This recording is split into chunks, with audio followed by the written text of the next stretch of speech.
lagi dengan saya Miftahul Jannah dengan NIM 2103401101023 dari Prodi Ilmu Komunikasi Fakultas Ilmu Sosial dan Ilmu Politik di Universitas Islam Jember. Kali ini kita akan membahas tentang materi perkuliahan saya dalam mata kuliah Pendidikan Kewarganegaraan yang diampu oleh dosen saya Bapak Muhammad Hoirun Nail, SH.MH. Nah, dalam mata kuliah tersebut kita akan membahas tentang naturalisasi. Mungkin dari teman-teman sekalian sudah pernah mendengar ataupun belum pernah mendengar sama sekali kata naturalisasi itu. Jadi, tugas saya sekarang adalah untuk mengulas kembali sedikit demi sedikit dari kata naturalisasi itu. Jadi, apa sih yang dimaksud naturalisasi itu? Apa saja syarat-syarat untuk melakukan naturalisasi? Apa saja macam-macam dari naturalisasi itu, serta kelebihan dan kekurangan dalam melakukan naturalisasi itu menurut saya. Jadi, selengkapnya akan kita bahas tuntas semuanya. So, check this out. Nah, yang pertama kita akan membahas tentang pengertian dari naturalisasi itu sendiri. Jadi, naturalisasi merupakan sebuah perpindahan status kewarganegaraan asing menjadi warga negara suatu negara.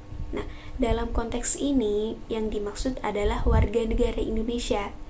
Jadi, perpindahan dari status kewarganegaraan asing (WNA) menjadi warga negara Indonesia atau yang biasa kita sebut dengan WNI. Seperti itu. Segala bentuk proses naturalisasi harus merujuk dan harus sesuai dengan peraturan perundang-undangan. Atau dalam hal ini, Undang-Undang Dasar 1945 Nomor 12 Tahun 2006 tentang Kewarganegaraan.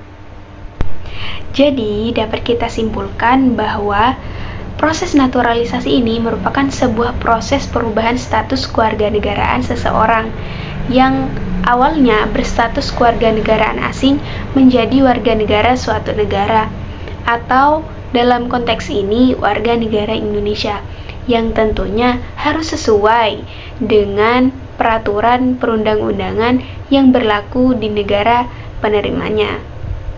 Nah, alasan kenapa sih orang asing kok bisa menjadi warga negara Indonesia? Yang pertama, karena ia menikah dengan warga negara Indonesia.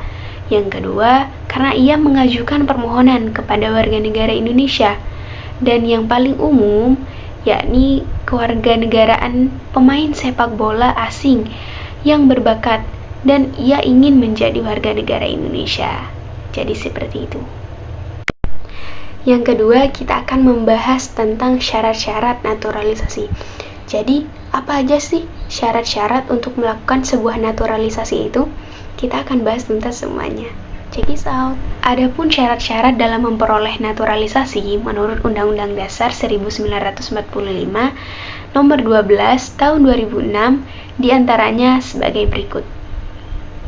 Yang pertama, pada saat mengajukan permohonan ini, ia harus berada di wilayah negara Republik Indonesia paling singkat selama 5 tahun berturut-turut atau bisa 10 tahun jika tidak berturut-turut. Yang kedua, sudah berusia 18 tahun atau juga sudah menikah. Yang ketiga, dapat berbahasa Indonesia yang baik dan benar, serta mengakui dasar negara Pancasila dan Undang-Undang Dasar Negara Republik Indonesia tahun 1945. Sehat jasmani dan rohani. Tidak pernah dijatuhi hukuman pidana disebabkan melakukan tindak pidana yang diancam dengan pidana penjara 1 tahun atau lebih. Lalu, jika dengan memperoleh kewarganegaraan Indonesia, dia tidak akan menjadi kewarganegaraan lain atau berkewarganegaraan ganda, karena sistem Indonesia yang menganut sistem kewarganegaraan tunggal. Lalu, memiliki pekerjaan dan atau juga berpenghasilan tetap, serta membayar uang pewarganegaraan ke kas negara. Nah, itu tadi merupakan beberapa syarat-syarat untuk melakukan sebuah naturalisasi. Jadi, apabila seseorang itu ingin melakukan naturalisasi, harus melengkapi syarat-syarat tersebut. Seperti itu. Selanjutnya, yakni macam-macam dari naturalisasi itu sendiri. Apa aja sih macam-macam dari naturalisasi? Nah, yang pertama yakni ada naturalisasi biasa dan ada juga yang namanya naturalisasi istimewa. Apa sih perbedaan dari keduanya? Kita akan bahas tuntas selanjutnya. Oke, check this out. Yang pertama yakni naturalisasi biasa. Naturalisasi biasa ini merupakan sebuah jenis naturalisasi yang dilakukan untuk memperoleh status kewarganegaraan untuk warga negara asing seperti yang terjadi pada umumnya. Naturalisasi biasa ini berdasarkan Undang-Undang Nomor 12 Tahun 2006 Pasal 9. Contohnya, seorang wanita berkewarganegaraan asing menikah dengan warga negara Indonesia. Maka si istri ini harus mengikuti kewarganegaraan sang suami sebagaimana harusnya. Nah, pengubahan status kewarganegaraan wanita ini, si istri ini, yang disebut dengan naturalisasi biasa, seperti itu. Selanjutnya adalah naturalisasi istimewa. Apa naturalisasi istimewa itu? Jadi, dalam ketentuan perundang-undangan Negara Republik Indonesia tentang kewarganegaraan disebutkan adanya pemberian kewarganegaraan Indonesia bagi orang asing secara istimewa. Maksudnya, orang yang diberikan status istimewa sebagai warga negara tersebut tanpa harus mengajukan permohonan secara khusus untuk memperoleh kewarganegaraan Indonesia. Maksudnya, tanpa harus memenuhi banyak persyaratan gitu. Jadi, emang orang ini tuh khusus gitu loh, istimewa. Naturalisasi istimewa biasanya diberikan kepada warga negara asing yang sudah berjasa kepada negara Republik Indonesia. Biasanya seperti itu. Selanjutnya kita akan membahas tentang keuntungan serta kerugian melakukan naturalisasi. Jadi, apa sih untungnya melakukan naturalisasi?